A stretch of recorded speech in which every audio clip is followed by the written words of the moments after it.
Welcome once again to Lehto's Law. Here's Steve Lehto. We frequently talk about police stops at the side of the road. The police pull you over for some reason. And quite often they'll ask, hey, can I search your car? And of course, the wise answer is always no thanks.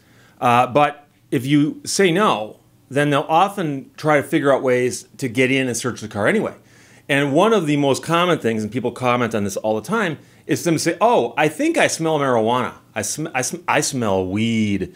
And a lot of times they'll also bring out a drug dog, and they'll have the dog walk around the car, and the dog will alert to the presence of drugs. And of course, the dog doesn't actually say anything. It's all in how the handler interprets the cues from the dog. And because of the fact that cannot be replicated in any way, it's not really scientific. It's almost like a Ouija board or a lie detector. But don't get me wrong, I like the dogs. I don't blame the dogs for doing what they do. They're just keeping their masters happy. But the Colorado appeals court has now pointed out that you've got a problem because marijuana is legal in many places. So if a drug dog alerts on a car, and one of the drugs for which he alerts is marijuana, then he might be alerting to something that is perfectly legal. So the Colorado appeals court says a drug dog that alerts on now legal weed can't create probable cause for a search. This is from Tech Dirt, Tim Cushing. They do great work at Tech Dirt about these issues, and I love these people. Of course, the joke is that a dog is probable cause on four legs, and that's because they will alert, allegedly, and then the police go, yep, we got a reason now we're going to come in and search the car. So for years, drug dogs and the smell of marijuana have allowed cops and dogs to follow their noses to all sorts of otherwise unconstitutional searches, much to the delight of law enforcement and, of course, to the chagrin of travelers. So then, of course, legalized marijuana throws everything into a tizzy. Cops in some states could no longer assume the odor of marijuana was evidence of any crime. So what do? Well, the legal changes also promised to put their dogs out of business because they were trained to detect weed along with other illicit substances. So dog alerts, what are they alerting to? Well, it could be a whole host of things, a whole menu of things. But if you don't know which one it is, they might be alerting to something perfectly legal. And that screws up the thought process. So with marijuana no longer necessarily illegal, the dogs are now more of a problem than a solution, says Tim Cushing. As far too many law enforcement officials claimed, the legalization meant the literal death of drug dogs rather than just a speed bump on the road to warrantless searches.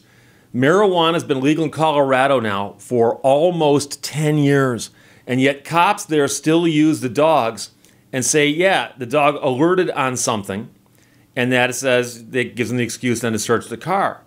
So, of course, the dog could be saying, I'm detecting something that is perfectly legal.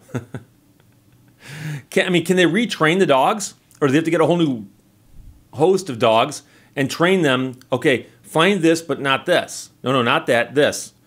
The Colorado Court of Appeals has just ruled that a drug dog alert no longer generates the required amount of probable cause necessary to allow cops to engage in deeper, broader searches of people and their property.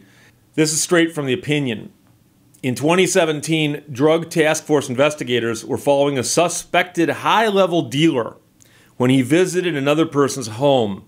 After that dealer drove away, some members of the task force stopped him, and they found things in his car that were illegal. At some point, the dealer told officers that he had been at that man's house and had sold him some meth. Not weed, meth. That's important. So other members of the task force remained watching the house. When that man in the house left in his car, they followed him for a couple hours. During that time, the task force decided to make a traffic stop. They say he rolled through a stop sign, and the task force had a canine officer bring a dog to the stop, and during the stop, they did find money in the man's pocket when he got out of the car, and then they did a drug sniff of the vehicle, and the dog alerted. But here's the problem. The dog is trained to alert to marijuana as well as meth, as well as other things, okay? Officers then searched the vehicle and found what they believed to be meth and paraphernalia in a backpack in the back seat. Now, the weird part is the district court saw nothing wrong with this, even though the police couldn't say what the dog had specifically alerted to. And what they, of course, try to argue is, well, he alerted to something, and we found something, therefore this must have led to that. But that's not actually the case, logically. The district court saw nothing wrong with it and said that the dog's ability to also detect illicit substances, even though it might trigger on innocent substances, gave the cops permission to perform the search of the backpack. So in effect, the courts are saying it was okay to use the dogs that detect legal substances to generate probable cause to search for illegal substances. But then the court ruled that the sniff itself was not supported by reasonable suspicion. For whatever reason, it combined these two almost contradictory conclusions into a single ruling that allowed the state to keep the evidence it recovered from the backpack. Now, the appeals court, Colorado, says this is wrong. Marijuana is legal. Drug dogs trained to detect that odor will obviously continue to detect it and signal, assuming they're doing what they're supposed to do. And so cops must have more to go on before they bring a drug dog into the mix. So they must have probable cause to justify the deployment of a drug dog to sniff for contraband. And it's no longer acceptable just to run one around a stopped car or their belongings just because you happen to have one on hand either.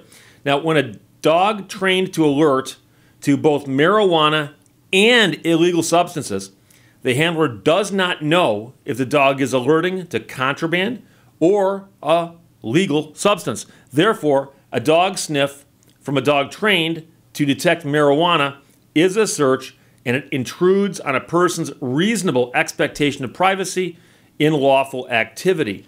Accordingly, and this is the court writing, there must be probable cause to believe a vehicle contains illegal narcotics under state law before deploying a drug detection dog trained to alert to marijuana. And so there's going to be a problem with these drug dogs in the near future in states that have legalized marijuana, because they're going to be able to say, yeah, my dog alerted to something. Here's a list of things that they could have alerted to, and on there are some legal things. And think of it this way. If you had a test that was extremely important and it could detect all kinds of important things, but there's also just one red herring where occasionally it just throws in a wacky result, you go, okay, the test has got a problem. You shouldn't rely on that in a life or death matter. So in this case, there's no probable cause. All the cops had at that point was an unverified assertion from an alleged drug dealer in their custody that drugs had been sold to the man in the car they pulled over. But what they didn't have was anything allowing them to escalate the pretextual stop to a full-blown search. And the drug dog's alert, which could have been to a legal substance, changes nothing. The evidence seized from the backpack goes away legally. And cops in Colorado are on notice. They'll need to develop probable cause before they bring a drug dog in or risk losing their evidence in the future. Probable cause no longer walks on four legs in Colorado. And a lot of people ask me, when I read a case like this, say, look, this is what's going on in Colorado. A couple of things could happen. First of all, is that these prosecutors could appeal this case to the Colorado Supreme Court, and they could overturn it. But as of right now, this is apparently good law in Colorado. But one of the problems that you're going to have is people are going to say, but Steve, Michigan and other states, Oregon, have legalized marijuana on some level or another. And so we've had a couple rulings here and there from other states where they've said that the smell of marijuana is not enough to search a car, for instance, because a person could smell like it because they were legally around it not too long ago. So people say, but Steve, if I'm in a state that doesn't have this ruling yet, can I rely on this ruling? Well, you can't rely on it in the sense that you can't go into court and wave it around and say, Colorado says this, so Michigan's got to say this. But trust me on this one. The defense attorneys in the other states, where they don't have rulings like this, are pulling this case. And they're looking at the case, the opinion from the Court of Appeals, and they're also probably going to pull the briefs and find what was written about this and how the arguments went. Because it sounds like this is a very, very well thought out, well-reasoned opinion. So that if this happened to you in another state, your attorney very well could say, guess what? We've got a great argument going in. We can model it off an argument that worked someplace else. And you can argue to a court and say, look, this has never been argued this way in this state and ruled on this way in this state. But other states have ruled on this issue, and really, other than the geographical distance, the laws are similar, the Constitution is the same, therefore the results ought to be the same. And so this does actually help a little bit with almost like a snowball effect as it will spread to other states. So this is a great case from techdirt.com. Stephen with a P and Keith both sent it to me. And Tim Cushing wrote the article. Colorado Appeals Court says a drug dog that alerts on now legal weed cannot create probable cause for further search. There you go. Questions or comments? Put them below. Let's talk to you later.